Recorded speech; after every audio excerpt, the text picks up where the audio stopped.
You want me to just say like, hi, I'm Morris or something? All right. See, the time is now. You got it? Hey, I'm Morris. Is that good? All right.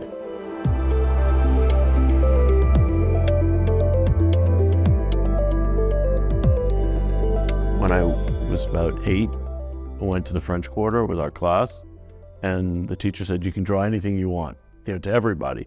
And so I started drawing the grill work and the columns and all the facades. And then she encouraged me after to study, the classical orders. Everything about New Orleans, I think, influences who I am. And, New Orleans is such a special city. There are a series of different types of buildings and families of buildings. And that's sort of what led me eventually to study with Aldo Rossi because of his interest in typology. That really influenced the way I look at architecture because I wanted to get to the basis of what made those buildings similar as opposed to what made them different. Creating durable, timeless, beautiful projects is central to what we do, using quality materials, focusing on a narrative that helps guide the process. I think that if we have a story that we can tell through our work, whether it's a building or an interior, to the place, to history, we can be what I'd say traditional and also innovative at the same time.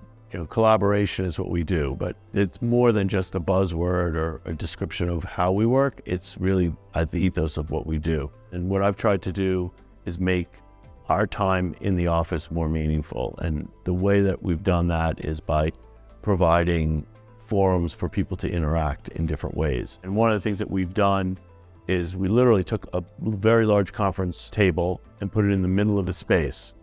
And that has dramatically changed the way we work now. That was always part of our culture, but it was a little bit removed as a result of working remotely.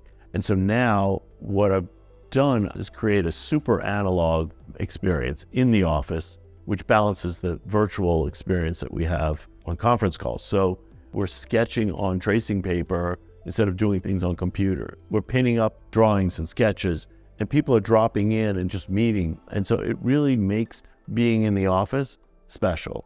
Materials are key to what we do. And, we like to say we create buildings and environments that stand out by fitting in. This project referenced the tenement buildings that you see throughout New York, but specifically in Little Italy. We knew early on we wanted to create something that related to the fabric of the neighborhood. So we looked at a number of different options for how to render the facade. And then we'd come up with this idea of a pixelation and how that could then reflect the decorative shapes that you see around the windows.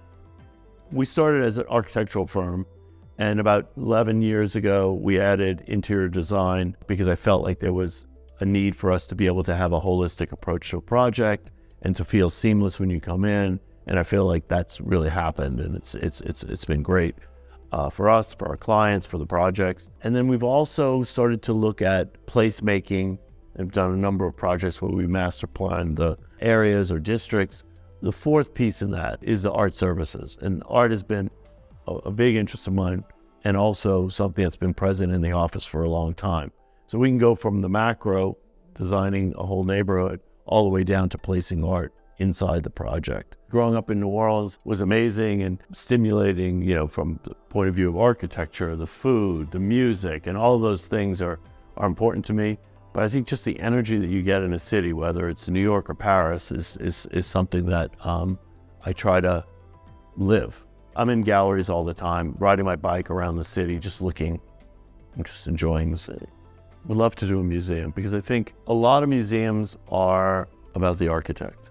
And I would like to create a museum that's about the artist, that really creates a place for art.